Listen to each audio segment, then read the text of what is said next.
오늘도 가족들 앞에서, 세상 앞에서 괜찮은 척하느라 참 고단하셨죠? 부모니까, 나이가 있으니까 우리는 늘 완벽하고 흠없는 어른의 가면을 쓰고 살아갑니다. 하지만 밤이 되어 홀로 남겨지면 그 무거운 가면의 무게 때문에 덜컥 숨이 막히고 짙은 공허함이 밀려오지는 않으십니까? 그런데 여러분, 우리가 평생을 바쳐 단단하게 둘러친 완벽함의 갑옷이 사실은 우리 내면을 서서히 메마르게 하고 있다는 사실 알고 계셨습니까? 이스라엘 역사상 가장 위대한 성군으로 불리는 다윗은 우리와 전혀 다른 방식을 택했습니다. 영성 신학자 유진 피터스는 다윗의 가장 두드러진 특징을 두고 두드러질 정도로 너무도 인간적이다라고 명쾌하게 짚어냅니다. 놀랍게도 다윗은 체면을 중시하는 왕의 가면을 쓰지 않았습니다. 오히려 끔찍한 죄를 짓거나 분노하고 아이처럼 춤을 추는 등 자신의 연약함과 감정의 굴곡을 여과 없이 세상과 절대자 앞에 쏟아냈죠. 대체 어떻게 자신의 가장 치명적이고 약한 밑바닥을 드러낸 사람이 그토록 위대한 인물로 또 자유로운 영혼으로 남을 수 있었을까요? 오늘 이 시간 최신 심리학이 밝혀낸 내면의 비밀과 다윗의 날 것 같은 인생을 비교해보며 여러분의 숨통을 조여온 완벽주의의 짐을 훌훌 털어내는 명쾌한 해답을 드리겠습니다. 은퇴 후의 쓸쓸함이나 내 약점이 드러날까 두려워 밤잠을 설치고 계신다면 오늘 이 강의가 남은 인생의 후반전을 가장 평안하고 자유롭게 만들어줄 결정적인 터닝포인트가 될 것입니다. 자, 이제 무거운 가면을 내려놓고 진짜 나를 안아줄 준비 되셨습니까? 바로 시작하겠습니다.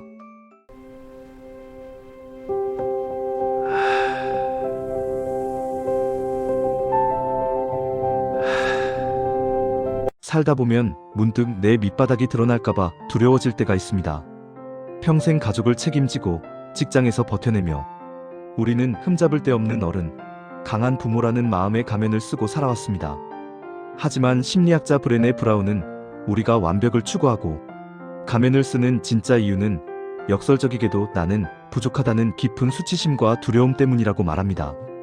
단순한 죄책감이 내가 무언가 잘못을 했다는 것이라면 수치심은 나라는 사람 자체가 문제다. 나는 사랑받을 자격이 없다는 존재에 대한 자기 비하입니다.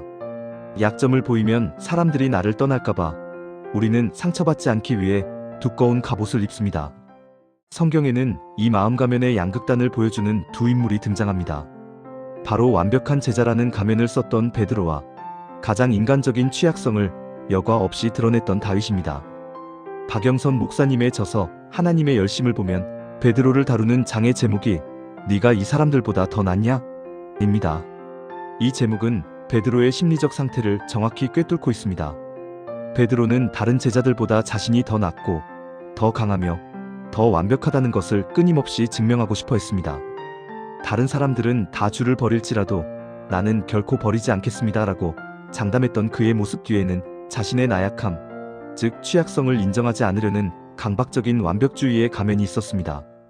하지만 결정적인 위기의 순간 베드로는 예수님을 3번이나 부인하며 무너져 내립니다. 철통같이 쓰던 가면이 산산조각 난 순간 그에게 밀려온 것은 지독한 수치심이었을 것입니다. 나는 결국 이 정도밖에 안 되는 인간이구나라는 뼈아픈 자책 말입니다. 그런데 놀랍게도 예수님은 부활 후 베드로를 찾아가 그의 실패나 수치심을 꾸짖지 않으십니다. 그저 다가와 먹이시고 있는 모습 그대로를 받아주십니다. 브레네 브라운은 수치심을 극복하기 위해 공감과 자기 연민을 제시하지만 기독교적 관점에서는 한 걸음 더 나아가 인간 스스로 치유할 수 없는 깊은 수치심을 그리스도가 대신 짊어지고 덮어주시는 은혜로 해결합니다. 완벽함의 가면이 깨져버린 그 가장 취약한 자리에서 베드로는 비로소 타인의 시선에서 벗어나 진짜 사도로 다시 태어나게 됩니다. 반면 이스라엘의 가장 위대한 왕 다윗은 조금 달랐습니다. 영성 신학자 유진 피터스는 그의 책 다윗 현실에 뿌리박은 영성에서 다윗의 가장 두드러진 특징을 두드러질 정도로 너무도 인간적이다라고 표현합니다. 다윗은 체면을 중시하는 왕의 가면을 쓰지 않았습니다. 그는 싸우고 기도하고 사랑하며 때로는 끔찍한 죄를 짓고 분노하고 아이처럼 춤을 추는 등 인간의 모든 감정과 굴곡을 여과 없이 드러냈습니다.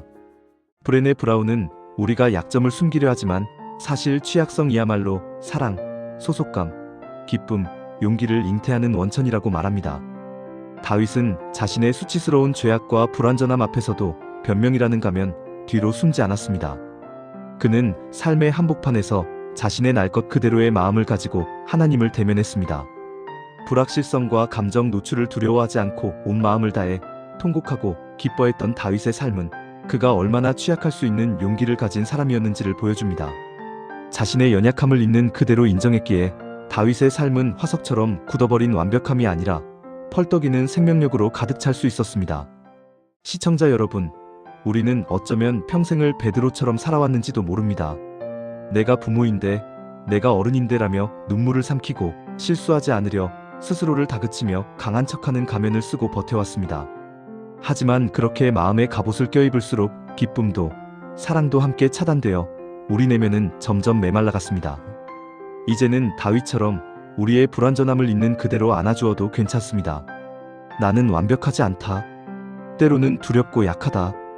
이 취약성을 인정하는 것은 나약함이 아니라 브레네 브라운의 말처럼 우리가 보여줄 수 있는 가장 대담한 용기입니다. 나 스스로의 노력만으로 이 수치심의 갑옷을 벗기 버겁다면 베드로의 실패를 있는 그대로 안아주셨던 절대자의 은혜에 나의 연약함을 가만히 기대어 보십시오. 나의 가장 부끄럽고 약한 곳, 가면이 벗겨진 바로 그 맨얼굴의 자리에서 비로소 진정한 평안과 성숙이 시작될 것입니다. 오늘 이 시간은 애써 강한 척하던 마음의 짐을 다 내려놓고 불완전하지만 있는 그대로 충분히 아름다운 당신 자신과 화해하는 평온한 시간이 되시기를 바랍니다.